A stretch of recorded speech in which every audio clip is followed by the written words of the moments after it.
देखिए क्या नाम है, हम अपने नेक्स्ट चैप्टर नंबर 10 को देखते हैं। प्रकाश, परावर्तन तथा अपवर्तन। क्लास 10 से चैप्टर 10 है। तो देखिए, हम इस संसार में अपने चारों ओर अनेक प्रकार की वस्तुएं देखते हैं। यदि किसी अंधेरे कमरे में हम कुछ भी देख पाने में असमर्थ होते हैं, कमरे को प्रकाशित करने पर चीज़ें हमें दिखलाई देती हैं। वह क्यों? जो वस्तुओं को दृश्यमान बनाता है। दिन के समय सूर्य का प्रकाश वस्तुओं को देखने में हमारी सहायता करता है। कोई वस्तु उस पर पड़ने वाले प्रकाश को परावर्तित करती है। यह परावर्तित प्रकाश किरणें हमारी आंखों द्वारा ग्रहण की जाती हैं, तो हमें वस्तुओं को देखने योग्य बनाता है। हम किसी पारदर्शी माध्यम के आर पार देख सकते हैं, क्योंकि प्रकाश इसमें से पार हो जाता है। प्रकाश से संबंध अनेक सामान्य तथा अद्भुत घटनाएं, जैसे दर्पणों द्वारा प्रतिबिंब का बनना, तारों का टिमटिमाना, इंद्रधनुष के रंग, किसी माध्यम द्वारा प्रकाश को मोड़ना आदि प्रकाश के गुणों का अध्ययन इनके अन्वेषण में हमारी सहायता करेगा। अपने चारों ओर कुछ सामान्य प्रकाशित घटनाओं को देखकर हम ये निष्कर्ष निकालते हैं कि प्रकाश सरल रेखा में गमन करता है। यह तथ्य है कि एक छोटा प्रकाश स्रोत किसी पारदर्शी वस्तु या तीक्ष्ण छाया को नहीं बनाता है। प्रकाश के एक संरेखीय पथ की ओर इंगित करता है, जिसे प्रायः प्रकाश किरण कहते हैं। यहाँ पर प्रकाश किरण की डेफिनेशन आगे से याद कर लीजिए। यदि प्रकाश के पथ में रखी अपारदर्शी वस्तु अत्यंत छोटी हो तो प्रकाश सरल रेखा में चलने की बजाय इसके किनारों पर मुड़ने की प्रवृत्ति दर्शाता है। इसी प्रभाव को प्रकाश का विवर्तन कहते हैं। जब इसके किनारों पर मुड़ने लग जाता है परिवर्तित होने की जगह पर, तब यह प्रकाशित जिसमें सरल रेखीय व्यवहार के आधार पर किरणों का उपयोग करते हैं असफल होने लगता है। विवर्तन जैसी परिघटनाओं की व्याख्या करने के लिए जो है क्या नाम है करने के लिए उपयोग करते हैं तथा 20वीं शताब्दी, जिसका विस्तृत वर्णन आप उच्च कक्षाओं में करेंगे। पुनः 20वीं शताब्दी के प्रारंभ में यह स्पष्ट हो गया था कि प्रकाश की द्रव्य के साथ अन्योन क्रिया की विवेचना में प्रकाश का तरंग सिद्धांत अपर्याप्त है तथा प्रकाश प्रायः कारणों के प्रवाह की भांति व्यवहार करता है। कि सही प्रकृति के बारे में यह उलझन कुछ वर्षों तक चलती रही, जब तक प्रकाश का आधुनिक क्वांटम सिद्धांत उभर कर सामने नहीं आया, जिसमें प्रकाश को ना तो तरंग माना गया है और ना ही कण। इस नए सिद्धांत के प्रकाश के कण संबंधित गुणों का तरंग प्रकृति के बीच सामंजस्य स्थापित किया गया है। इस अध्याय में हम प्रकाश के परावर्तन तथा अपवर्तन की परिघटनाओं का सरल रेखीय गमन का प्रयोग करेंगे। अध्ययन करेंगे कि ये मूल धारणा प्रकृति में घटने वाली प्रकाशित परिघटनाओं के अध्ययन में हमारी सहायता करेगी। इस अध्याय में हम गोलीय दर्पणों द्वारा प्रकाश के परावर्तन, प्रकाश के अपवर्तन एवं वास्तविक जीवन में उनके अनुप्रयोगों को समझने का प्रयत्न करेंगे। 10.1 प्रकाश का परावर्तन। तो ये हमारे लिए मोस्ट इम्पोर्टेंट है परीक्षा की दृष्टि से भी, कि प्रकाश के परावर्तन के दो नियम क्या हैं, उनको समझाइए। तो बहुत ढंग से करना है और इसको याद भी करना है और समझना भी है। आइए देखिए 10.1 प्रकाश का परावर्तन। उच्च कोटि की पॉलिश किया हुआ पृष्ठ, जैसे कि दर्पण, आने पर पड़ने वाले अधिकांश प्रकाश को परावर्तित कर देता है। आप अधिक प्रकाश के परावर्तन के नियमों से पहले से ही परिचित हैं। आइए इन नियमों को स्मरण करें। तो इसमें आपतन कोण सदैव परावर्तन कोण के क्या होता है, बराबर होता है। तो ये पहला इसका गुण है। दूसरे नंबर पर आपतित किरण, दर्पण के आपतन बिंदु, अभिलंब तथा परावर्तित किरण सभी के सभी एक ही तल में मौजूद होते हैं। तो देखिए कैसे इसको हम लोग देखते हैं। तो देखिए क्या नाम है, ये आपके पास एक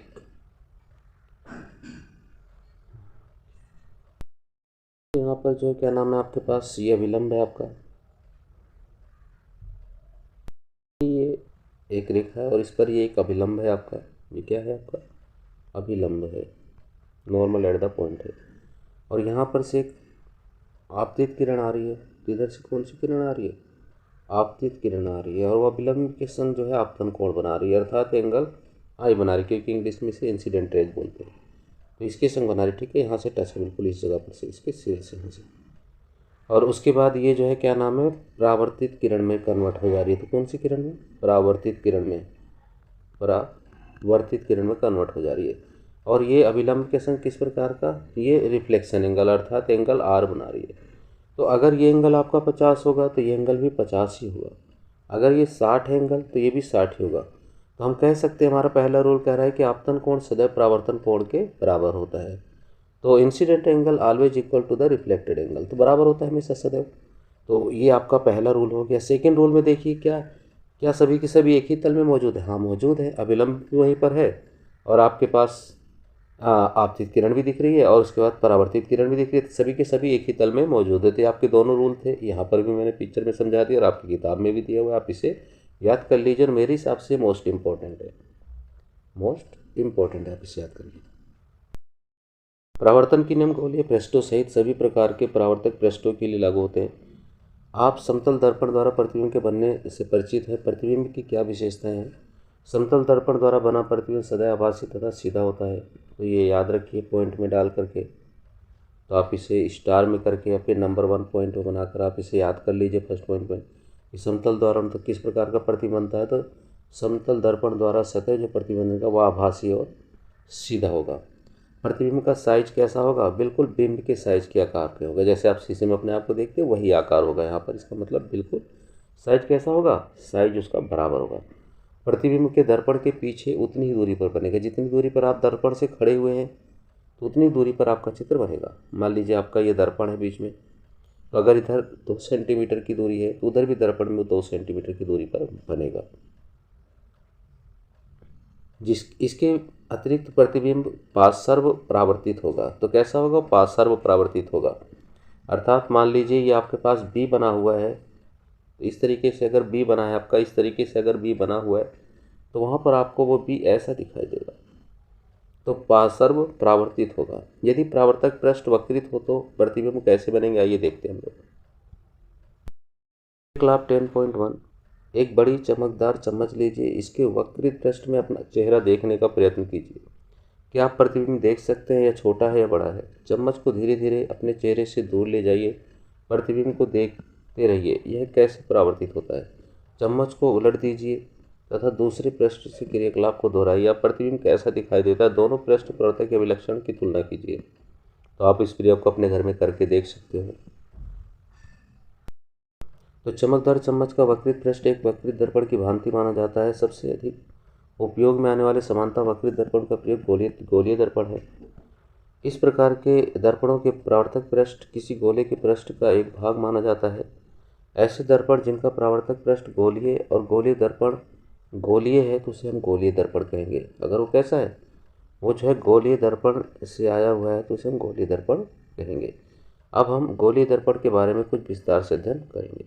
10.2 गोलीय दर्पण। तो गोलीय दर्पण का परावर्तक पृष्ठ अंदर की ओर या बाहर की ओर वक्रित हो सकता है। गोलीय दर्पण जिसका परावर्तक पृष्ठ अंदर की ओर अर्थात गोले के केंद्र की ओर वक्रित होता है उसे हम अवतल दर्पण कहते हैं। तो साफ सी बात है कि जो चम्मच होता है, चम्मच का जिस पृष्ठ में आप जिस जगह पर आप पानी या दूध को भरते हो उसे जिसका तल अंदर की तरफ हो उसे हम अवतल दर्पण कहते हैं। तो किसी गोलीय दर्पण का भाग है तो हम चम्मच के अंदर वाला जो भाग होता है उस प्रकार की उसकी आकृति होती है तो उसे हम अवतल दर्पण कहते हैं। वह गोलीय दर्पण जिसका परावर्तक पृष्ठ बाहर की ओर वक्रित हो, जिसका चम्मच का निचले वाला हिस्सा जहाँ पर आप लोग कुछ नहीं रख सकते हो तो उसे हम उत्तल दर्पण कहेंगे।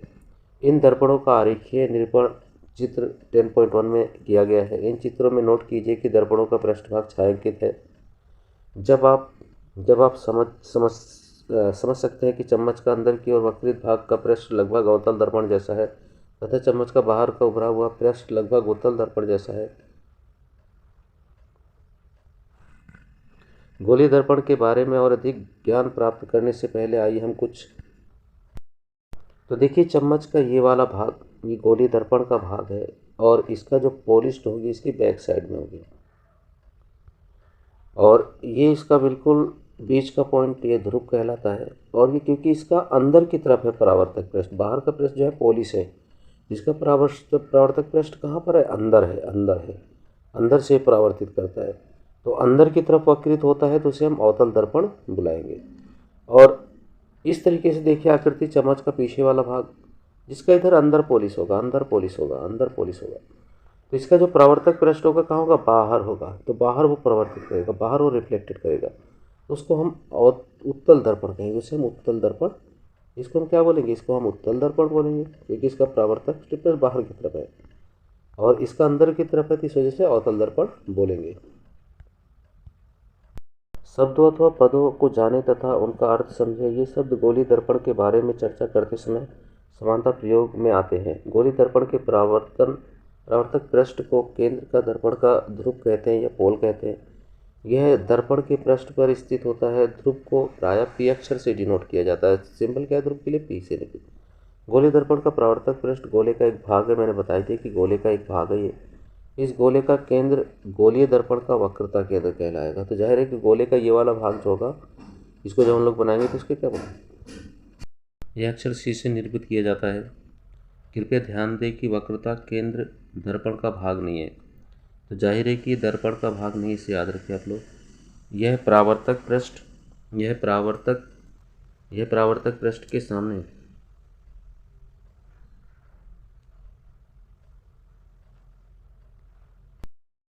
यह अक्षर सी से डिनोट किया जाता है।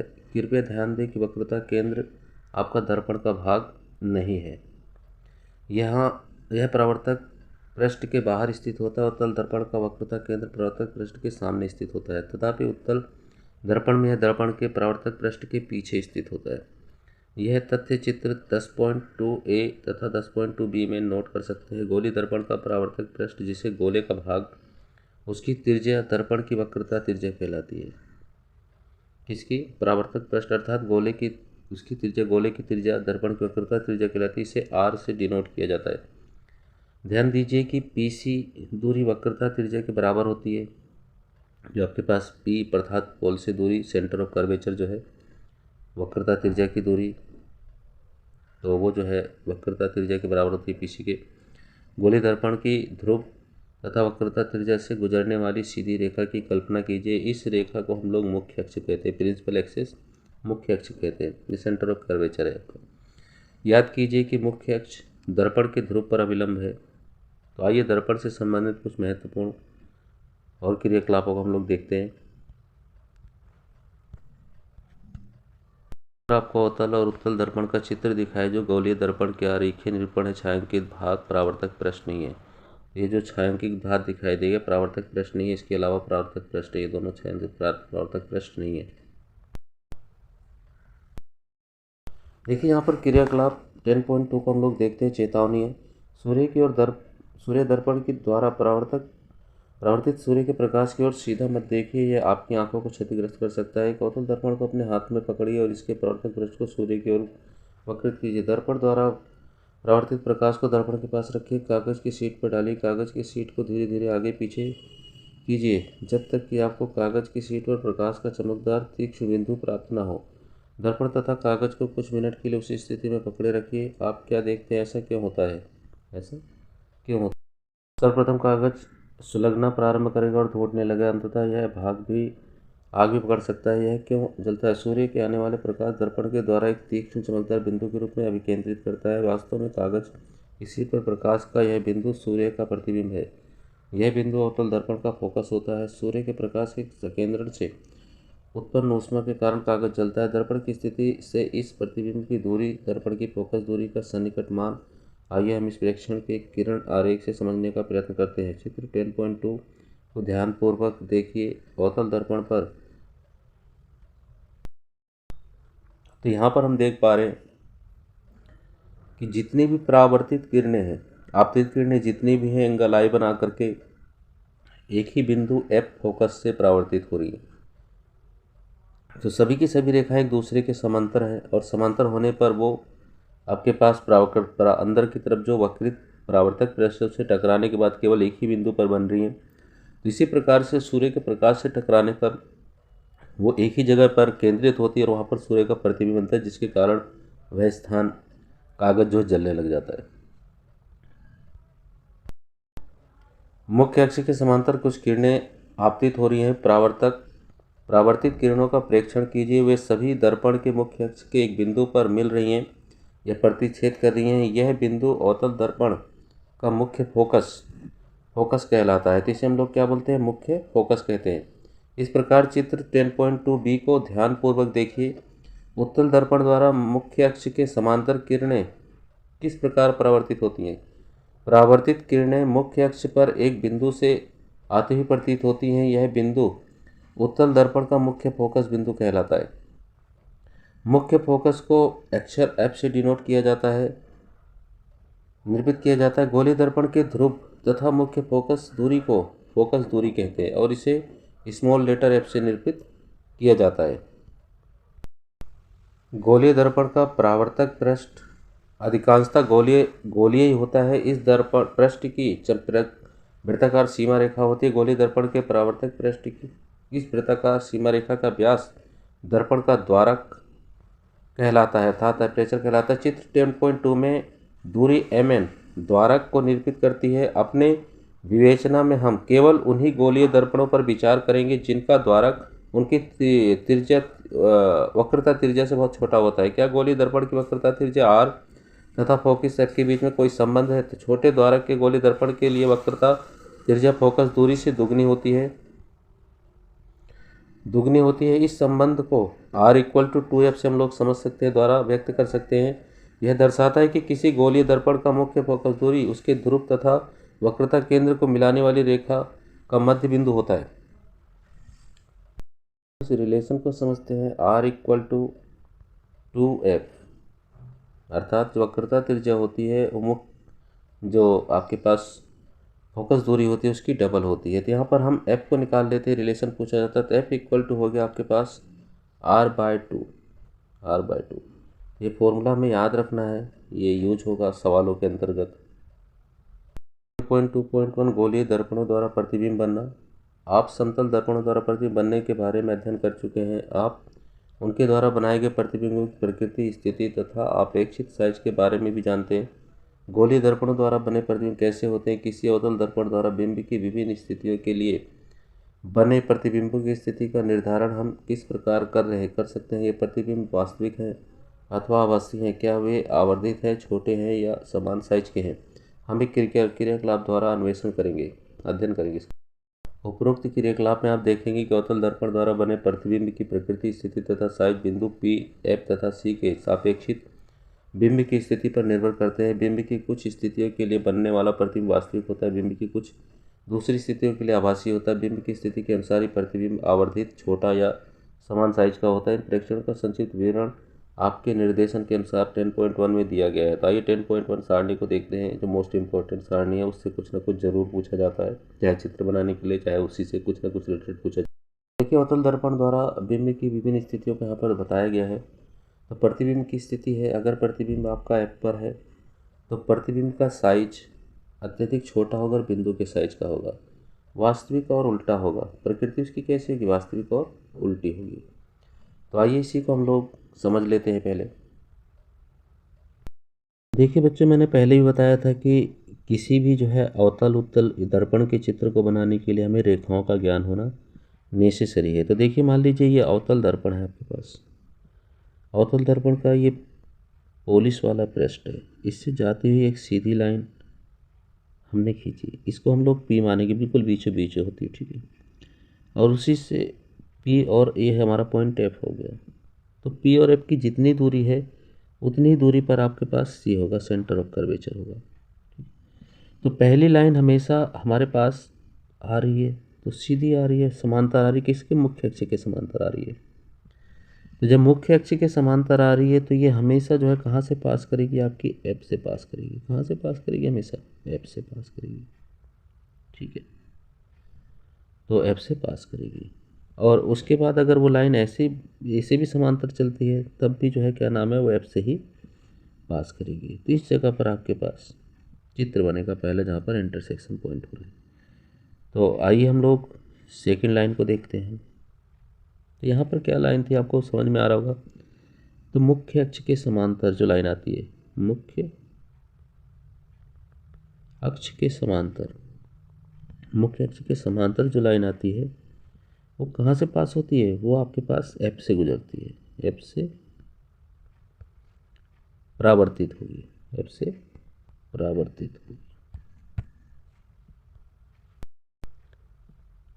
फिर से हम लोगों ने एक दर्पण को बना दिया, पोलिश वाला भाग है, अवतल दर्पण है। देखिए इसके जो है क्या नाम है, ये P पॉइंट है आपका, ये आपका F हो गया, ये आपका C हो गया, सेंटर ऑफ। तो आपके पास सेकंड कंडीशन में रे क्या होती है कि अगर रे आपके पास F से आ रही है, तो F से आ रही है, ठीक है, तो ये आ रही है किरण। तो ये जो है टकराने के बाद आपके पास मुख्य अक्ष के समांतर वापस चली जाएगी। कहाँ चली जाएगी? मुख्य अक्ष के समांतर चली जाएगी। तो कहाँ से? एफ से आ रही है आपतित किरण, एफ से आपतित किरण आ रही है तो आपतन कोण बना रही है, और अवलंबन कराने के बाद उसके बाद ये क्या होगी? परावर्तित किरण में कन्वर्ट हो जाएगी और परावर्तन कोण बनाते वापस चली जाएगी। परावर्तन कोण बनाते वापस चली जाएगी। तो मैंने आपको जो है क्या नाम है यहाँ तक आपको समझा दिया है। आगे और देखते हैं नेक्स्ट में। फिर से आपके पास दर्पण है, फिर से इसका ये परावर्तक पृष्ठ है, ये पोलिश पृष्ठ है, ये आपका पी है, और ये पी से जो है एक मुख्य अक्ष के समांतर एक रेखा जा रही प्रिंसिपल एक्सिस, ये आपका आर हो गया और ये आपका एफ हो गया। इसे एफ सी कहते हैं, सेंटर ऑफ कर्वेचर कहते हैं, और इसके बीच की दूरी होती है सी है, सी है आपका। तो यहाँ पर देखिए अब क्या हुई, दूसरी कंडीशन हमारी क्या कहती है कि यदि कोई रेखा क्या कर रही है, वो आपके पास एफ से पास हो रही है, तो मुख्य अक्ष के समांतर वापस जाएगी। यहाँ पर से आ रही है और इधर से वापस जा रही है, तो ऐसा इधर भी है। तो यदि कोई रेखा आपकी क्या कर रही है, वो मुख्य अक्ष के समांतर जा रही है, मुख्य मतलब एफ से पास हो रही है, तो एफ से पास कर रही है, तो एफ से पास होने के बाद तो एफ से जा रही है और टकराने के बाद कहाँ जाएगी? मुख्य अक्ष के समांतर हो जाएगी। तो ये सेकेंड कंडीशन है आपके पास रेखाओं को लेकर के। फिर से हम लोग एक इसको बनाते हैं, और पहले वाले चित्र के अंदर वहाँ पर आर की जगह पर सी है, उसको आप लोग सही कर लीजिएगा।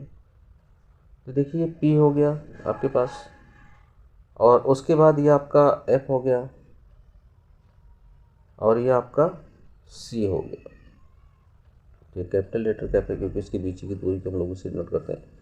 तो अब तीसरी कंडीशन देखिए क्या कहती है कि अगर आपतित किरण आपको पी से आके टकरा रही है तो पी से ही वापस जाएगी, पी से ही परावर्तित हो जाएगी। यहाँ पर ये दोनों angle I angle two angle are ऐसे समय बराबर होते हैं। तो क्या होगा, अगर पी पे आ रही है तो किस पे जाएगी? पी पे आ रही है तो और पी से ही फिर वापस चली जाएगी, उसके बाद देखिए 4 पॉइंट को देखते हैं हम लोग। फिर से आपके पास ये प्रवर्तक पृष्ठ हो गया, और ऐसे आपके पास ये पी है।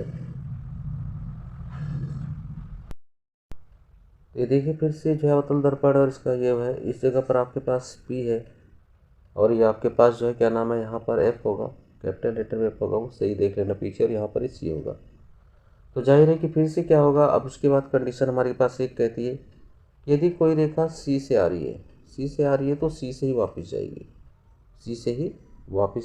जाएगी, अगर सी से आ रही है तो सी से ही वापस जाएगी।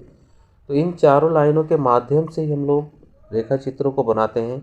उसमें जो पहले नंबर पे मैंने बताया था वो हमेशा फिक्स होता है, वो सभी के संग होगा, चाहे आपका कोई भी, चाहे उत्तल दर्पण, चाहे आप दर्पण से बनाएंगे, चाहे आप लेंस से, लेकिन एफ वाली लाइन जो पहली वाली है हमेशा फिक्स रहती है। उसके बाद दूसरी लाइन हम कोई सी भी जो हमारे पास सुटेबल उसको लेकर के हम यूज़ करके चित्र को ड्रॉ कर लेते हैं। भाई हम लोग फर्स्ट वाले चित्र को देखते हैं, बनाना सीखते हैं उसको। देखिए ये आपका क्या है, आपके पास ये अवतल दर्पण है, ये हमने पॉलिश कर दिया इसको, और ये हम लोगों ने बना दिया इसका ध्रुव पी, और उसके बाद ये हम लोगों ने इसका बना दिया एफ फोकस। फिर ये हमने उसकी उतनी जितनी दूरी पी और एफ की है उतनी ही दूरी सी की सेंटर की भी होती है उसकी, तो सी है ये आपका। तो अब देखिए सीधी सी बात है कि हमारे पास जो ऑब्जेक्ट है वो अनंत पे कहीं पे रखा हुआ, अनंत पे कहीं पर भी हो सकता है, क्या हो सकता है? बिंब। हिंदी में बिंब बोलते हैं और इंग्लिश में से ऑब्जेक्ट बोलते हैं। तो इस ऑब्जेक्ट से मान लीजिए कोई भी लाइन चली, कोई भी समांतर लाइन चली, तो आपको पता है जब समांतर लाइन चलती है तो कहाँ से वापस जाती है? तो समांतर लाइन हमेशा एफ से वापस जाती है। आपतित किरण जब आएगी तो परावर्तित कहाँ होगी? एफ से मुख्य फोकस बिंदु से। तो ऐसे ही मान लीजिए इधर से लाइन चली, वो भी कहाँ से वापस जाएगी? एफ से। ऐसे मान लीजिए और एक लाइन चली तो कहाँ से जाएगी? एफ से वापस जाएगी। तो कहाँ पर दोनों एक दूसरे को लाइन एक्चुअल में काट रही हैं? तो वो एफ पर काट रही है, एफ बिंदु पर काट रही है। यहाँ पर देखो 3 कंडीशन थी। तो सबसे पहले पर चित्र प्रतिबिंब कहाँ बनेगा? तो प्रतिबिंब कहाँ बनेगा? प्रतिबिंब आपका, तो प्रतिबिंब आपका कहाँ पर बनेगा? एफ पर बनेगा, आकार कैसा होगा उसका? तो आकार उसका देखो कैसा दिखा रहा है, बिंदु के जैसा। तो बिल्कुल कैसा होगा, बिंदु के जैसा, जैसा दिखाई दे रहा है बिंदु के जैसा, बिल्कुल छोटा बिंदु साइज होगा, बिंदु आकार होगा, बिंदु साइज होगा। उसके बाद प्रकृति कैसी होगी, प्रकृति देखिए हमेशा हमेशा इस तरीके से 5 कंडीशन तक वास्तविक और उल्टी बनती है। 6वीं कंडीशन में क्योंकि पर्दे के पीछे बनेगा तो वहाँ पर सीधी हो जाती है। तो देखिए मैं समझाता हूँ वास्तविक और उल्टा कैसे, जो एक्चुअल में है वैसे ही बनेगा। देखिए ये मान लीजिए आपके पास एक प्रतिबिंब ए और बी है, ए और बी है, तो जो इसका चित्र बनेगा, इसका जो चित्र बनेगा ये उल्टा हो जाएगा। उल्टा कैसे हो जाएगा, बी ऊपर चला जाएगा और नीचे, इसका वास्तविक और उल्टा बनेगा। देखिए हम अपने सेकंड कंडीशन की बात करते हैं।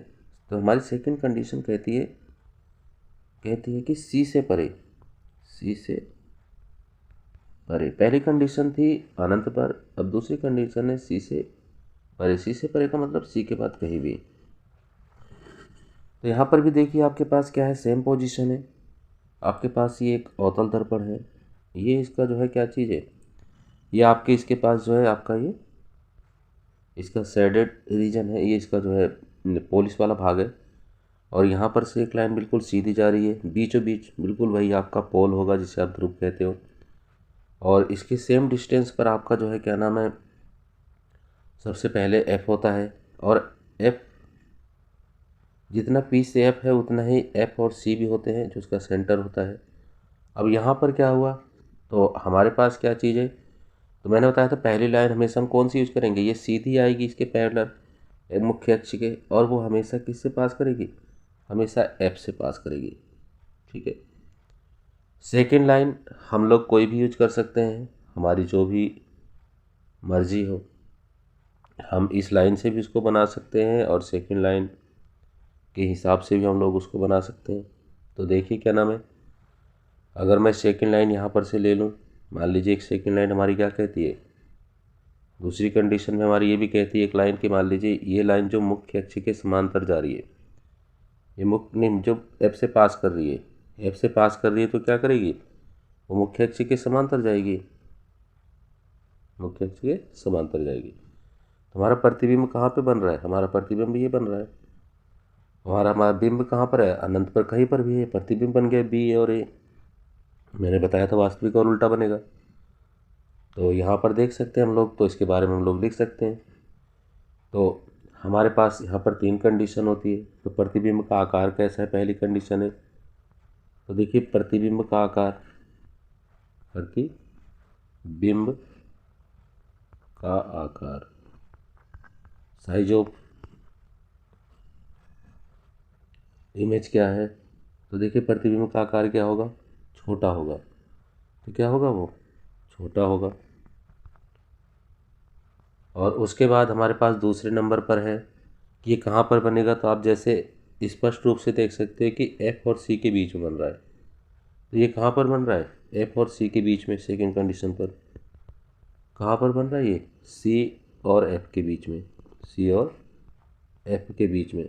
थर्ड कंडीशन हमारी देखिए क्या कहती है, तो थर्ड कंडीशन में तो हमेशा भी 5 तक वैसे रहेगा, वास्तविक और उल्टा। कैसा रहेगा, वास्तविक व उल्टा, वास्तविक व उल्टा। तो इस प्रकार से इसका पूरा हो जाता है सेकेंड वाला। थर्ड वाला हम लोग देखते हैं। देखिए हम अपनी थर्ड कंडीशन की बात करते हैं।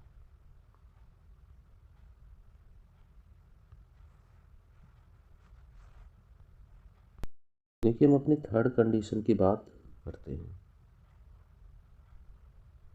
देखिए थर्ड कंडीशन में फिर से हमारे पास जो कंडीशन कहती है वो है सी पर। क्या कहती है, सी पर। देखिए सी पर जब होगा तो हम उसको पहले चित्र को बना लेते हैं। तो यहाँ हमने इस चित्र को ड्रॉ कर लिया, इस एरिया को हमें पॉलिश कर देना है, फिर एक लाइन सीधी खींचनी है, इसे हम मुख्य अक्ष कहेंगे, ये पी है। और इतने पर ही सेम डिस्टेंस पर हमने एफ ले लिया और उसी के सेम डिस्टेंस पर हमने सी को ले लिया। तो अब एक लाइन हम लोग फिर से पास कराते हैं। तो देखिए क्या नाम है, आपकी कंडीशन क्या कहती है। तो एक लाइन हमेशा वही वाली हमें पार करानी है जो हम लोग हमेशा करते आए हैं। तो एक लाइन जो सीधे पैरेलल जा रही है वो हमेशा किससे गुजरेगी, एफ से गुजरेगी। तो ये आ रही है और ये इधर से पास होकर के जा रही है। अब सेकंड कंडीशन हम लोग ले लेते हैं। सेकंड कंडीशन कुछ भी ले लेते हैं जो हमें समझ में आए। तो सेकंड कंडीशन हम लोग लेते हैं, इसको थोड़ा सा बड़ा कर देते हैं, इसको आकार को। तो देखिए सेकंड कंडीशन में हम लोग चाहे पोल वाला ले लें, चाहे जिसका भी ले लें। और क्योंकि चित्र मैं नाप के नहीं बना रहा हूँ, पहले मैं बता रहा, आप नाप कर बनाओगे तो बिल्कुल एग्जैक्ट बनेंगे।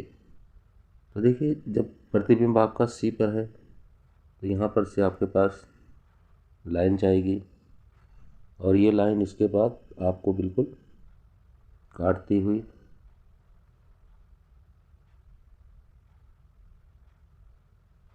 ठीक है, बिल्कुल ये काटती हुई इसको पार कर जाएगी और आपके पास जो आकार है तो यहाँ पर क्या होगा, जब सी पर होगा तो सी पर होगा तो सी पर ही आपकी जो इमेज होगी, आपका जो प्रतिबिंब होगा सी पर ही बनेगा और दोनों का आकार बिल्कुल बराबर होगा। तो देखिए तीन कंडीशन कौन कौन सी लिखते आए हैं। पहले नंबर पर तो यहाँ पर क्या होगा, समान साइज होगा, आकार कैसा होगा, बिल्कुल समान होगा। तो समान आकार, आकार कैसा होगा, समान आकार होगा।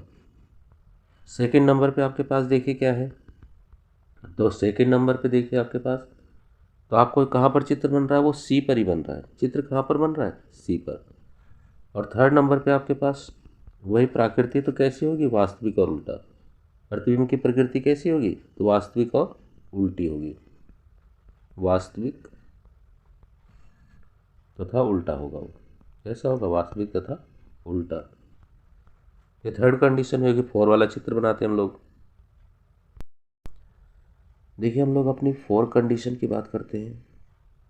तो देखिए फोर कंडीशन में क्या चीज़ है आपके पास, सी तथा एफ के बीच में, सी और एफ के बीच में, एफ के बीच आपका प्रतिबिंब कहाँ पर है, प्रतिबिंब नहीं बिंब, बिंब आपका सी तथा एफ के बीच में। तो इसका भी देखिए डायग्राम बनाते हैं। ये हमने डायग्राम बना दिया इसको। ये सब आपको बता ही दिया मैंने बार बार कि ये पी होता है, उतनी ही यहाँ पर से जितनी दूरी पर हम लोग एफ को लेते हैं उतनी ही दूरी पर हम लोग जो है इसको लेते हैं, सी को लेते हैं, क्योंकि सेंटर होता है, सेंटर ऑफ कर्वेचर, वक्रता त्रिज्या होती है। तो देखिए क्या नाम है, हमारे पास फिर से एक लाइन वही यूज करते हैं। एक लाइन हम लोग पैरेलल लेकर आए, इसे हमने एफ से पास करा दी, ठीक है, एफ से पास करा दी। तो ये हमेशा इंसिडेंट एंगल बनाती जाएगी और रिफ्लेक्टेड एंगल बनाती हुई वापस चली जाएगी। तो देखिए दूसरी लाइन का हम लोग यूज कर लेते हैं। तो दूसरी लाइन हम लोग जो हमारी मर्जी हो हम उस लाइन का यूज कर सकते हैं। तो आपके लिए सुटेबल लाइन आप अपने को इंडिकेट कर लीजिए। चलिए अब मैं एक और नई लाइन का प्रयोग करता हूँ, क्योंकि प्रतिबिंब आपका यहाँ पर है, ए और बी है, नहीं बिंब है, प्रतिबिंब नहीं है, ए और बी है। अब इसको हमने यहाँ से पास कराया, इस लाइन से, मतलब पोल वाली लाइन का मैं यूज कर रहा हूँ। और ये पोल वाली लाइन आपकी चलती चलती जाएगी और ये काट दिया उसने। तो आपके पास जो प्रतिबिंब बनेगा वो हमेशा वास्तविक और उल्टा होगा। तो ये शब्द बी और ए हो जाएगा, जो ऊपर था और नीचे, नीचे वाला ऊपर। अब इसकी भी तीन कंडीशन देखिए लिख लेते। पहले नंबर पर हम लोग क्या लिखते आ रहे हैं, पहले नंबर पर हम लोग इसको प्रतिबिंब की स्थिति को लिखते आ रहे हैं। तो देखिए अर्थात चित्र आपका कहाँ पर बनेगा, चित्र आपका सी से परे बनेगा। कहाँ बनेगा, सी से परे। सी से परे का मतलब सी से इधर की साइड में बनेगा। सेकंड नंबर पे आपके पास है, हमारे पास इसका साइज कैसा होगा, अर्थात आकार कैसा होगा। तो इसका आकार कैसा होगा, तो आकार इसका जो है काफ़ी बड़ा होगा। जैसे जैसे आप जो है दर्पण के करीब चले जाओगे उसके आपकी आकृति जो है, आपका आकार जो है पीछे की तरफ बनेगा और बहुत बड़ा बनेगा। तो इसका आकार कैसा होगा, इसका आकार बड़ा होगा। इसका साइज कैसा होगा, इसका साइज बड़ा होगा। चौथे नंबर पे, तीसरे नंबर पर वही कंडीशन है, हमेशा जो है प्रतिबिंब कैसा होगा, तो वास्तविक व उल्टा होगा। वास्तविक तो है लेकिन वास्तविक की संख्या हो गया, वो वास्तविक व उल्टा है। तो ये भी हो गया। चलिए अगला देखते हैं। हम अपनी जो है पांचवी कंडीशन को लेते हैं। तो देखिए पांचवी कंडीशन क्या कहती है। पांचवी कंडीशन कहती है एफ पर। क्या कहती हो? एफ पर। तो फिर से एक उसी प्रकार का चित्र बनाइए। ये लीजिए, हमने जो है क्या नाम है, एक अवतल दर्पण बना लिया, और ये भी लीजिए बिल्कुल बीचों बीच हमने वी बना लिया, और उसकी सेम दूरी पर हमने एफ को ले लिया बीच, और इसी एफ वी और एफ की वी और एफ की जितनी दूरी है उतनी दूरी पर हम लोगों ने सी को ले लिया है। सी को ले लिया। तो अब हमारे पास क्या है, जैसे ही होता है तो पहली कंडीशन में आपको ये लाइन हमेशा यूज करनी है, तो आप इस लाइन का यूज करके एफ से गुजार दीजिए उसे। ये लीजिए, एफ से हमने गुजार दिया। अब क्या होगा, दूसरी लाइन का आप किसी का भी यूज कर लीजिए। दूसरी लाइन का आप कोई सा भी यूज कर लीजिए। तो देखिए दूसरी लाइन, क्योंकि आपका एफ पर चित्र है, ये रहा एफ पर, मैंने उसे खड़ा कर दिया, ए और बी बना दिया, ए और बी। अब देखिए ये इस तरीके से चलेगा। अब इस तरीके से चलेगा तो आपका ये जो है लाइन, जो हम लोगों ने पी वाली लाइन को यूज कर लिया, कोई सी भी लाइन यूज कर सकते हैं, ऐसे चलता हो जाएगा, और वो कहीं उसे अनंत पर काटेगा। अब चित्र कहाँ पर बनेगा? अनंत पे जा करके बनेगा। तो इसका जो है स्थिति कैसी होगी आपके पास प्रतिबिंब की? प्रतिबिंब की स्थिति जो है कहाँ होगी? अनंत पर होगी।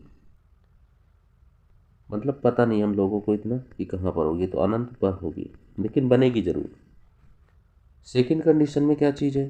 तो सेकंड कंडीशन में हमारे पास प्रतिबिंब का हमेशा आकार होता है। तो ये क्या होगा? अत्यधिक। यहाँ पर आपकी किताबों के अंदर एक वर्ड आ रहा है विवर्धित। तो विवर्धित का मतलब बहुत बड़ा, ठीक है। अत्यधिक, अत्यधिक विवर्धित होगा। विवर्धित,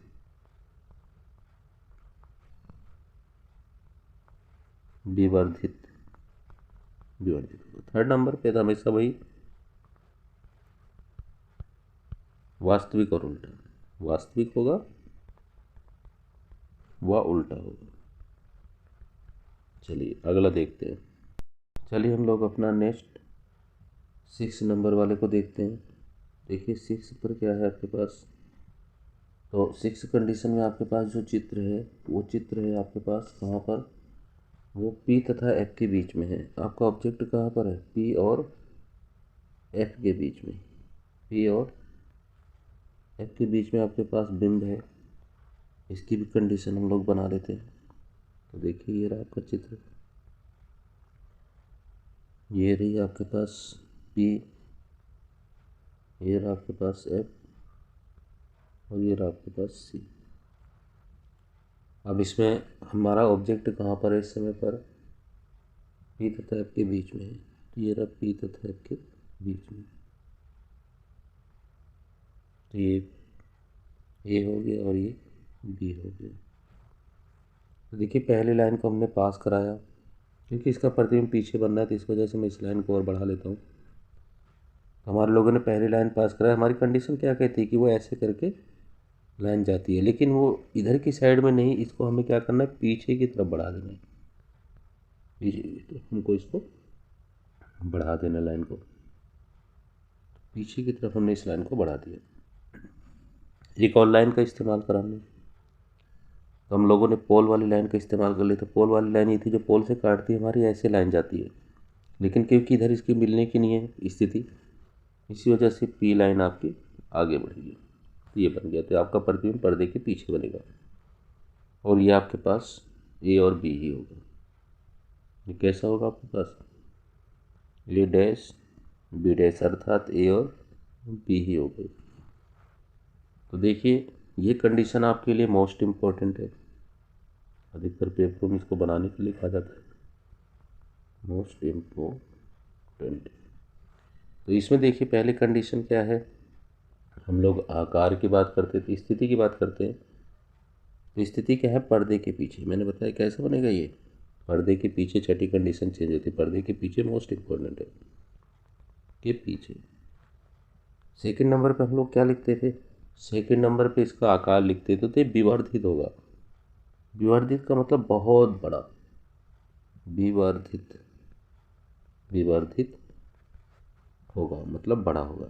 और थर्ड नंबर पे अब यहाँ पर कंडीशन आपकी चेंज हो जाएगी। यहाँ पर जो प्रकृति की हम लोग बात करते हैं, प्रकृति इसकी कैसी होगी, इसकी प्रकृति जो है आभासी वह सीधी होगी। कैसी होगी, आभासी होगी, वो सीधी होगी। 3-5 कंडीशन तक तो वही रहती है, वास्तविक उल्टे, लेकिन यहाँ पर अब आभासी व सीधी होगी। तो इसे आप लोग लिख लेना, आभासी व सीधी होगी, सीधी, आभासी। ठीक है, तो ये आपके पास मोस्ट इम्पोर्टेंट है पेपर की दृष्टि से, क्योंकि पर्दे के पीछे बनता है। कई चीज़ें पूछ ली जाती हैं कि आकार कहाँ पर बनेगा, कैसी स्थिति होगी प्रतिबिंब की, बताइए। तो आप इसको बिल्कुल आसानी से देख सकते हो। तो आपके पास अवतल दर्पण की जितनी कंडीशन थी मैंने बता दिया। मैं आपको उत्तल दर्पण की डायग्राम चित्र को बताने जा रहा हूँ। देखिए, हम लोग उत्तल दर्पण की बात करते हैं। उत्तल उत्तल उत्तल दर्पण के केस में हम लोग केवल 2 ही कंडीशन का वर्णन करते हैं, क्योंकि इसकी ज़्यादा कंडीशंस होती नहीं है। तो देखिए, पहले नंबर पर हमारे पास क्या चीज़ है, ये हमारा उत्तल दर्पण हो गया, अर्थात चम्मच का नीचे वाला भाग। और इसका जो पॉलिश भाग होता है वो ये होता है नीचे अंदर, क्योंकि इसका परावर्तक पृष्ठ कहाँ होता है, इसका परावर्तक पृष्ठ बाहर होता है, बाहर होता है।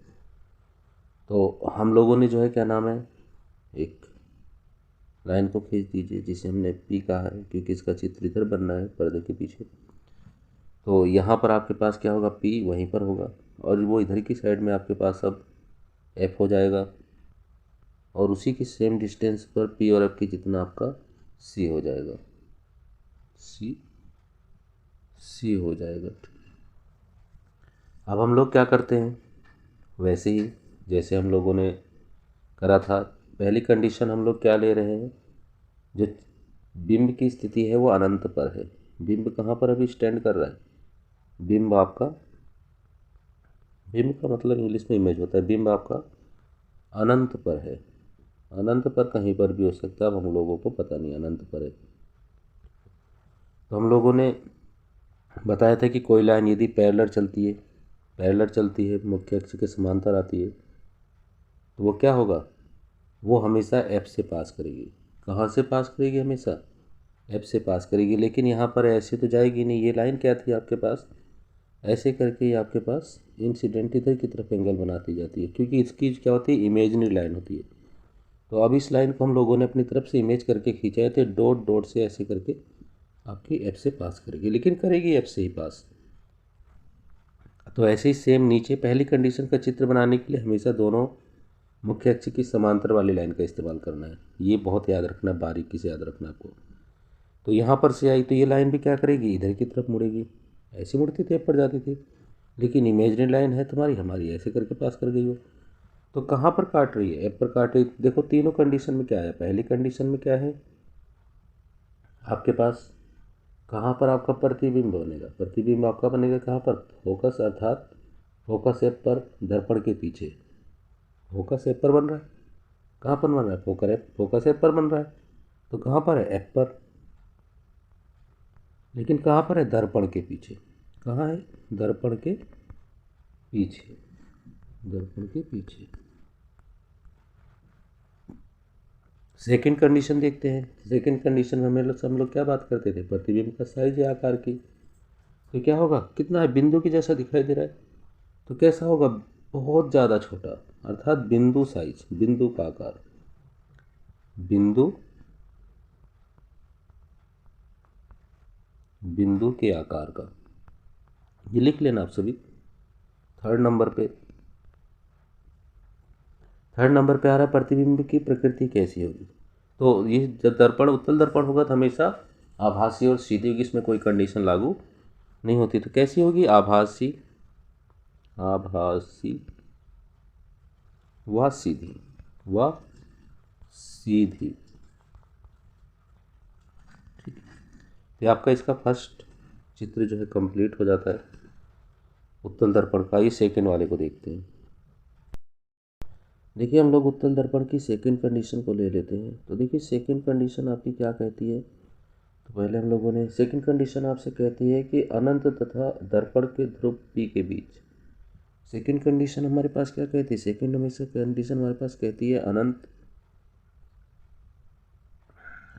अनंत अनंत तथा तथा पी ध्रुव के बीच।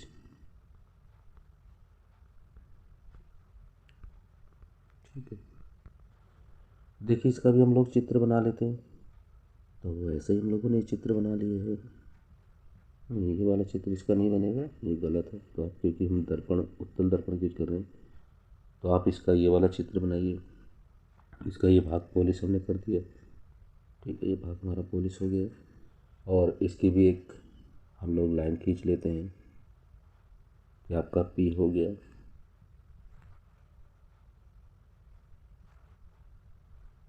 देखिए सेकंड कंडीशन है। सेकंड कंडीशन में क्या चीज़ है, आपका जो बिंब है वो अनंत है, अनंत तथा दर्पण के ध्रुव पी के बीच है, के ध्रुव पी के बीच है। हम इसका चित्र बना देते हैं। तो देखिए आपके पास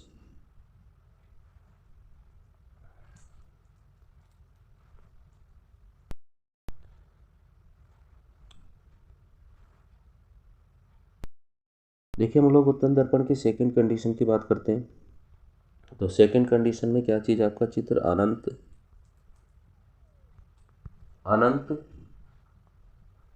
अनंत तथा दर्पण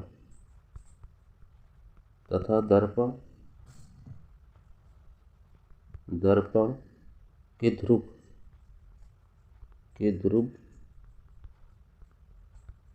पी के बीच है,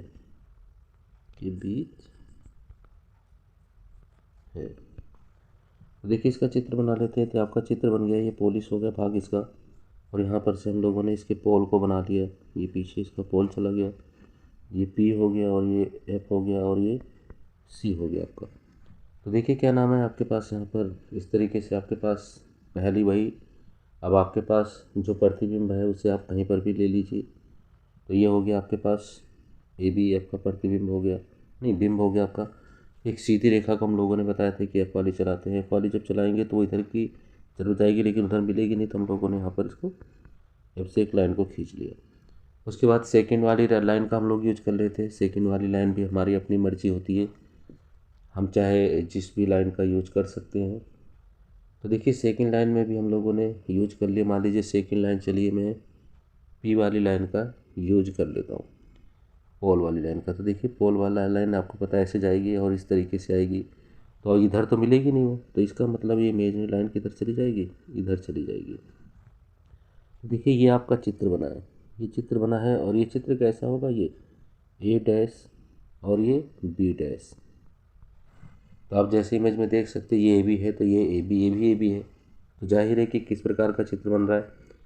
तो देखिए पहली बार में हम लोग क्या देखते आए अभी तक, प्रतिबिंब की स्थिति कैसी है। तो पी तथा एफ के बीच दर्पण के पीछे है, पी तथा एफ के बीच दर्पण के पीछे। सेकंड कंडीशन हमारे पास क्या होती है।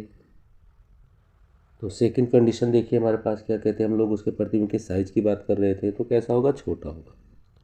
तो आपको जैसा चित्र में दिख भी रहा है छोटा है। थर्ड कंडीशन में हमारे पास इसमें बताया थी, इसके अंदर वास्तविक उल्टे कोई बात नहीं, हमेशा आभासी व सीधा होगा, आभासी व सीधा होगा, सीधा। तो ये आपके पास उत्तल अवतल दोनों की मैंने सभी चित्र को यहाँ पर बना करके बता दिए हैं। और आपसे ये भी कहा है कि ये जो है क्या नाम है, बिना चार लाइनें जो मैंने आपको बताई हैं उनकी हेल्प के बिना ये बनेगा नहीं। तो आप इसको बहुत ढंग से करिए और इसको बार बार कॉपी में बना कर देखिए, अपने माइंड में प्रतिबिंब बिंब की स्थिति को देखिए और उसके बाद इसको ड्रॉ करिए। और पेंसिल से आप इसे नाप कर बनाइए, पुट्टी की सहायता से, स्केल की सहायता से। ठीक है, we can draw this figures with the help of scale. तो स्केल की सहायता से आप इसे बनाइए, बिल्कुल जहाँ पर कंडीशन बताई जा रही वहीं पर चित्र बनेगा। देखिए 10.2.2 किरण आरेखों का उपयोग करके गोलीय दर्पण द्वारा बने प्रतिबिंबों का निरूपण। तो मैं आपको बता चुका हूँ और हम लोग अध्ययन कर चुके हैं। तो गोलीय दर्पण द्वारा प्रतिबिंबों के बनने का अध्ययन हम किरण आरेख खींच कर भी कर सकते हैं। गोलीय दर्पण के सामने रखे एक सीमित साइज के विस्तारित प्रतिबिंब पर विचार कीजिए। इस बिंब का प्रत्येक छोटा भाग एक बिंदु की भांति कार्य करता है। इन बिंदुओं में प्रत्येक से अनंत किरणें उत्पन्न होती हैं। बिंब के प्रतिबिंब का स्थान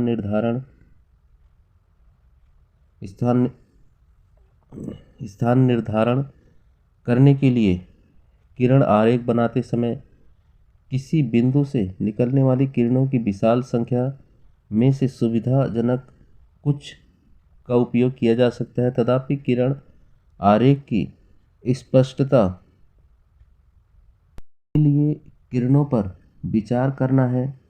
अधिक सुविधाजनक ये किरणें एक ऐसी हो कि दर्पण से परावर्तन के पश्चात उनकी दिशाओं को जानना आसान हो।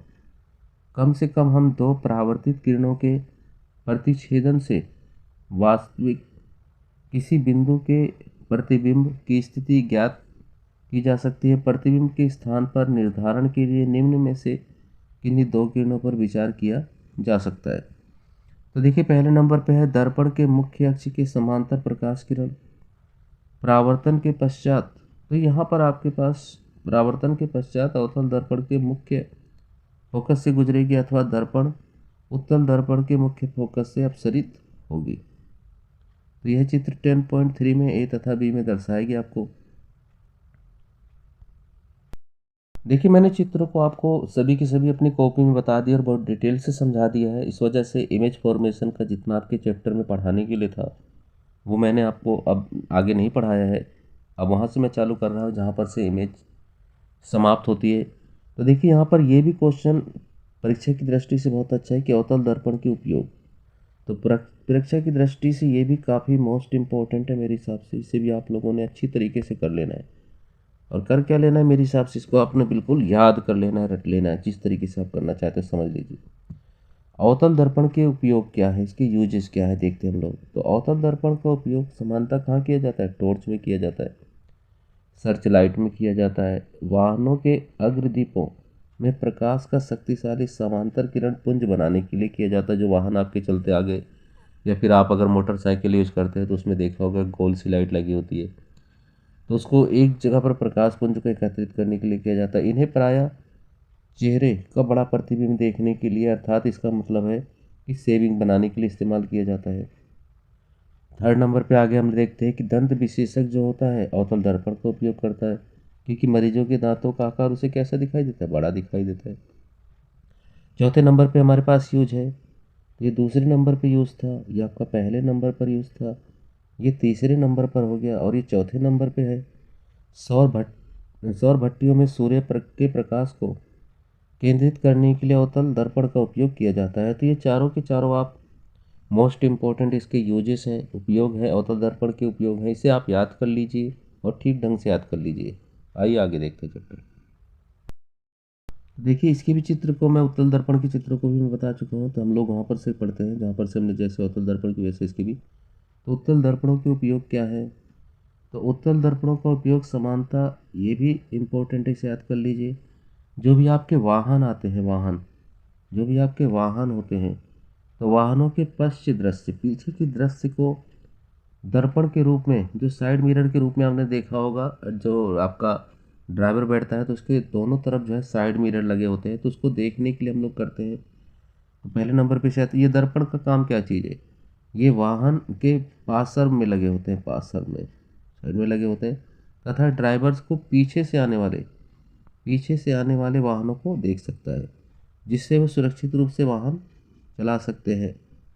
इसीलिए दर्पणों को चलाने के लिए हमेशा उत्तल दर्पण को प्राथमिकता दी जाती है, क्योंकि यह सदैव सीधा प्रतिबिंब बनाता है। यद्यपि वह छोटा होता है, इनकी दृष्टि क्षेत्र में बहुत अधिक होता है। जाहिर है कि बहुत बड़े क्षेत्र को ये दिखा सकते हैं, क्योंकि ये बाहर के और वक्रित होते हैं। अतः समतल दर्पण की तुलना में उत्तल दर्पण ड्राइवर को पीछे के बहुत बड़े क्षेत्र को देखने में समर्थ बनाता है। इसका उपयोग हम लोग सीसीटीवी जो कैमरे होते हैं उसके अंदर भी करते हैं, और इसका प्रयोग हम लोग जहाँ पर भी ब्लाइंड मोड होते हैं जैसे टी टाइप में बन जाते हैं हमें सामने से, तो वहाँ पर भी इसका उपयोग किया जाता है। 10.2.3 गोलीय दर्पणों द्वारा परावर्तन के लिए चिन्ह या परिपाटी। गोलीय दर्पणों द्वारा प्रकाश के परावर्तन पर विचार करते समय हम एक निश्चित चिन्ह परिपाटी का पालन करेंगे, जिसे हम नई कार्तिकीय चिन्ह परिपाटी कहते हैं। तो याद कर लीजिए, जो हम लोग परिपाटी की बात करेंगे गोलीय दर्पण के चिन्हों को बनाने के लिए कि किस आकार कैसा होगा, तो यहाँ पर हम लोग उसको यूज करेंगे, तो उसे हम लोग नई कार्तिकीय चिन्ह परिपाटी कहेंगे। इस परिपाटी में दर्पण के ध्रुव को मूल बिंदु मानेंगे, तो हमेशा ही मूल बिंदु होगा वो। चित्र 10.9 दर्पण के मुख्य अक्ष को निर्देशांक बिंदु x, तो जाहिर है कि हम उसे x मानेंगे और x डैश लिया जाता है। यह परिपाटी निम्न प्रकार है। पहले नंबर पे बिंब सदैव दर्पण के बाईं ओर रखा जाता है। इसका अर्थ है कि दर्पण पर बिंब से प्रकाश की बाईं ओर से आपतित होगा। फिर उसके बाद सेकंड में है मुख्य अक्ष के समांतर सभी दूरियां दर्पण के ध्रुव से मापी जाएंगी। मूल बिंदु के दाईं ओर प्लस x के अनुदिश मापी गई सभी दूरियां धनात्मक होंगी, तो प्लस के अक्ष के मापी गई धनात्मक होंगी, जबकि मूल बिंदु के बाईं ओर मापी गई सभी दूरियां कैसी होंगी, ऋणात्मक होंगी, मापी जाती हैं। आप लोगों ने मैथ पढ़ी है, तो मुझे बहुत आसान होगा आप लोगों को ये बताना कि प्लस का साइन आएगा या माइनस का साइन आएगा, और प्रतिबिंब की जो हाइट होगी वो कम होगी या ज़्यादा होगी। जो भी चीज़ें हैं, दूरियां जो है प्लस में आएंगी या माइनस में आएंगी, जब हम लोग सवाल करेंगे तो भी इसकी सहायता से हम पता कर सकते हैं कि कौन सी चीज़ प्लस में होगी और कौन सी चीज़ माइनस में होगी। तो देखिए, ये आपके पास एक अवतल दर्पण दिखाया गया है।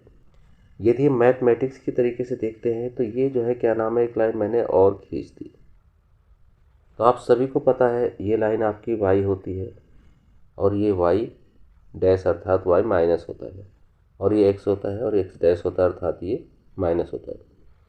तो आप इमेजिन कीजिए कि इधर के जितने सभी मान होते हैं वो माइनस में आते हैं, सभी को पता है।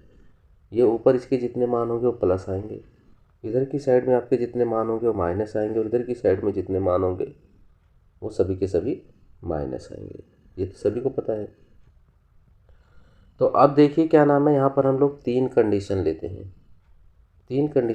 मान लीजिए दर्पण उत्तल है या फिर अवतल है, कैसा है, तो उसी कंडीशन के अनुसार हम लोग इसको करते हैं। तो यहाँ पर हम लोग तीन कंडीशन लेंगे। मान लीजिए हमारे पास दर्पण अभी कैसा चल रहा है, दर्पण हमारे पास मान लीजिए अवतल चल रहा है। कैसा दर्पण है, अवतल है, अवतल दर्पण। तो यहाँ पर हम F देखेंगे, F कैसा होगा। हम यहाँ पर V देखेंगे, V कैसा होगा। और हम यहाँ पर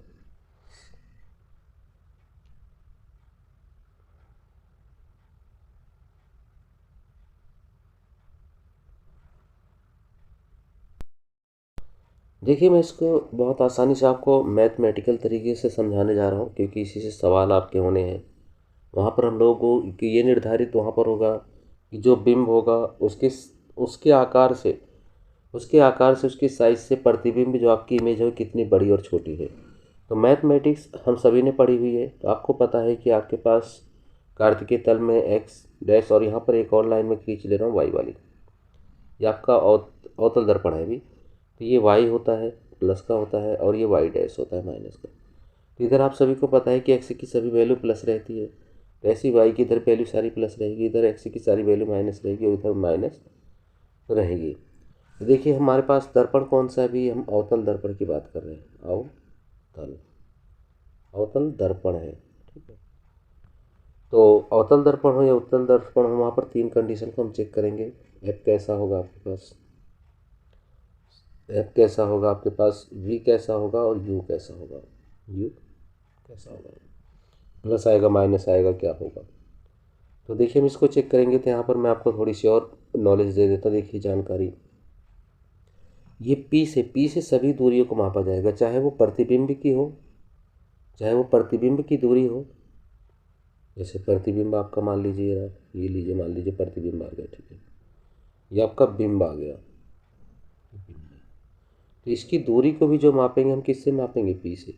मान लीजिए ये प्रतिबिंब आपका बना है, तो इसकी दूरी को भी हम किससे मापेंगे, पी से मापेंगे। जो प्रतिबिंब की दूरी होती है उसे u से डिनोट किया जाता है। किससे डिनोट किया जाता है? u से। जो बिंब की दूरी होती है उसे v से डिनोट किया जाता है। तो कैसे? p की दूरी, p से जो है क्या नाम है, बिंब की दूरी को हमेशा u से डिनोट किया जाएगा और प्रतिबिंब की दूरी को हमेशा v से डिनोट किया जाएगा। और f तो आप सभी को पता है कि f कहाँ पर होता है। तो f आप सभी को पता है कि पहले p होगा, फिर ये f होगा इस जगह पर, और फिर इधर की साइड में आपका c होगा। ये आप सभी को पता है, पीछे मैंने 7-8 फिगर्स में आपको ये समझा दिया। तो अब देखिए, हम लोग ध्यान से देखते हैं मैथमेटिकल तरीके से, हमें पता चल जाएगा कि कौन सा साइन होगा और कौन सा साइन नहीं होगा। एक मैं और कंडीशन बता दे रहा हूँ, चाहे आपका दर्पण हो चाहे लेंस हो, जो u रहेगा वो हमेशा माइनस रहेगा। तो u पर मार्किंग कर लीजिए, ये ऑलवेज नेगेटिव रहेगा। ये हमेशा क्या रहेगा? ऋणात्मक रहेगा, हमेशा माइनस रहेगा, चाहे दर्पण भी कोई सा भी क्यों ना हो। ये कैसा रहेगा? माइनस रहेगा हमेशा, इसको छोड़ दीजिए। सेकंड में अब हम लोग अपनी इस यहाँ पर से p से f को देखते हैं। तो देखो p से, अब इधर बताइए, इधर की साइड में x क्या होगा? माइनस होगा या प्लस होगा? तो इधर की साइड में x कैसा रहेगा? इधर की साइड में x आपका माइनस रहेगा। इसका मतलब यदि अवतल दर्पण है तो इधर की तरफ में f आपका क्या होगा? माइनस की तरफ डिनोट कर रहा है, तो यहाँ पर माइनस का साइन आ जाएगा। ठीक है। और उसके बाद आपके पास देखिए क्या नाम है, प्रतिबिंब भी किधर बन रहा है? इधर ही बन रहा है। प्रतिबिंब भी किधर बन रहा है? इधर ही बन रहा है प्रतिबिंब भी। इसका मतलब है ये भी क्या रहेगा? माइनस। तो इसका मतलब है कि अवतल दर्पण में 1 से लेकर 5 कंडीशन तक, 1 से आपके पास 5 कंडीशन तक आपके पास ये तीनों की तीनों चीज़ें कैसी रहेंगी? माइनस रहेंगी, माइनस रहेंगी। अवतल दर्पण में आपकी छठी कंडीशन विशेष तौर पे याद रखना है, इसका सवाल भी दिया जाता है, आपसे पूछ भी लिया जाता है। अब छठी कंडीशन में आप गौर करें तो मैंने आपको बताया यू तो हमेशा माइनस हो जाएगा, उसकी तो हम कुछ मतलब ही नहीं रखेंगे।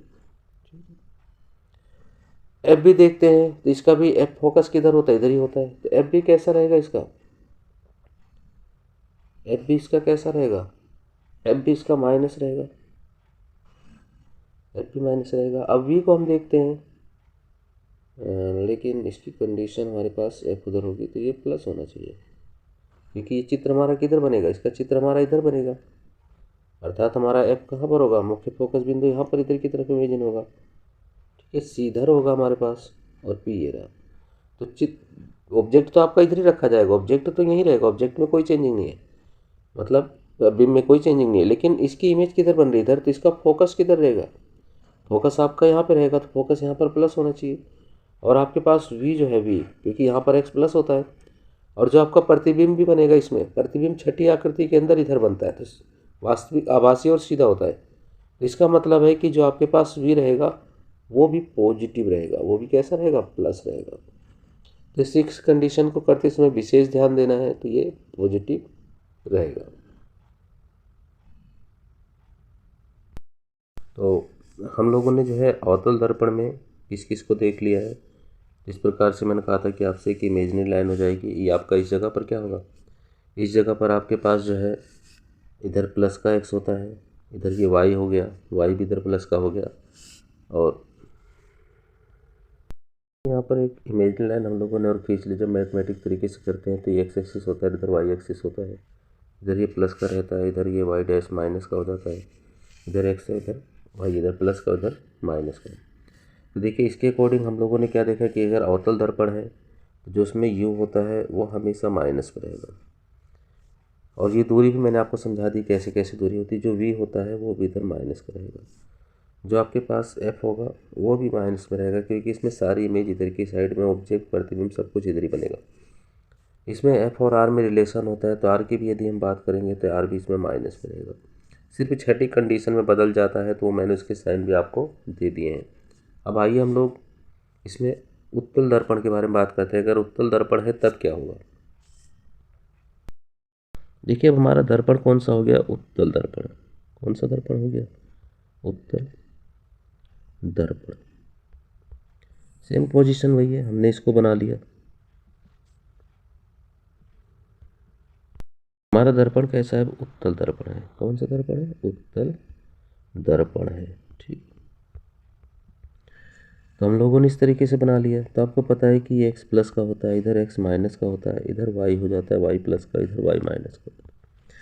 तो क्योंकि उत्तल दर्पण में केवल दो कंडीशन ही होती है, तो यहाँ पर u की बात कर ले हम, तो u तो हमेशा ही माइनस रहेगा, u तो हमेशा ही माइनस रहेगा। v की हम बात कर लें तो क्योंकि इसके दोनों के दोनों चीज़ जो इमेज बनती है, केवल चित्र आपका जो प्रतिबिंब होता है केवल उसको इधर रखा जाता है, बाकी सब कुछ इसमें इधर की साइड में x प्लस का होता है, तो जाहिर है कि साफ सी बात है कि इसमें v भी कैसा हो जाएगा, v भी आपका प्लस का हो जाएगा। और u तो रहेगा माइनस का, और f कैसा हो जाएगा इसका, f आपका क्योंकि इधर की साइड में है तो प्लस हो जाएगा। और इसी प्रकार से अगर r की बात करें तो क्योंकि r भी f जो है r का 1/2 होता है, तो वो भी इधर की साइड होगा, इधर की जगह पर, तो जाहिर है कि यहाँ पर x प्लस का होता है, तो ये भी कैसा हो जाएगा, प्लस का। अर्थात अवतल दर्पण की जो 6 कंडीशन होती है बिल्कुल सेम यहाँ पर इसी प्रकार से होगा। आइए हम लोग आगे नेक्स्ट में इसका सूत्र देखते हैं। देखिए हम लोग यहाँ पर उत्तल दर्पण और अवतल दर्पण, इन दोनों के हम लोगों ने साइन के अकॉर्डिंग फॉर्मूले में करना सीख लिया है। लेकिन अब यहाँ पर जो है हम लोग ये सीखते हैं कि जो है यहाँ पर जो आपके पास बिंब की ऊंचाई है या प्रतिबिंब की ऊंचाई है वो प्लस में होगी या माइनस में होगी। तो देखिए ध्यान से देखिए, जो अभी हम लोगों ने इस ग्राफ को बनाया था, तो इस ग्राफ को बनाते समय हम लोगों ने क्या किया था, हम लोगों ने जो है क्या नाम है अपने साइनों को इंडिकेट किया था। तो साइनों के इंडिकेशन में आप सभी को पता है कि इधर की साइड में क्या होता है, इधर की साइड में आपका प्लस होता है और इधर की साइड में y होता है।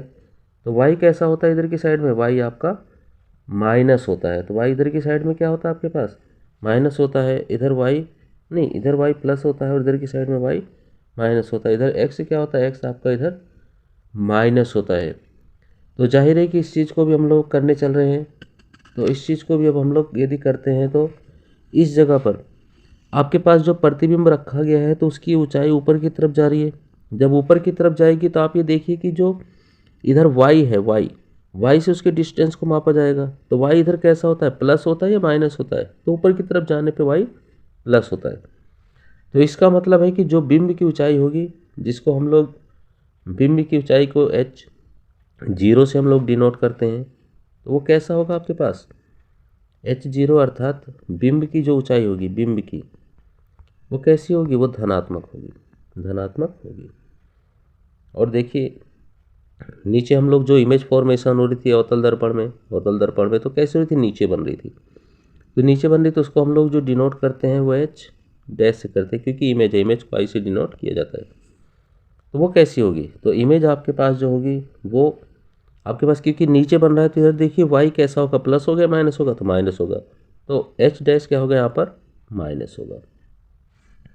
ये अवतल दर्पण का केस है। अब उत्तल की हम बात करते हैं तो उत्तल दर्पण में इमेज है क्योंकि आपकी यहीं पे रखी जाती है, तो उत्तल दर्पण के अंदर भी जो आपके पास h0 होगा वो भी कैसा होगा, पॉजिटिव होगा, ठीक है।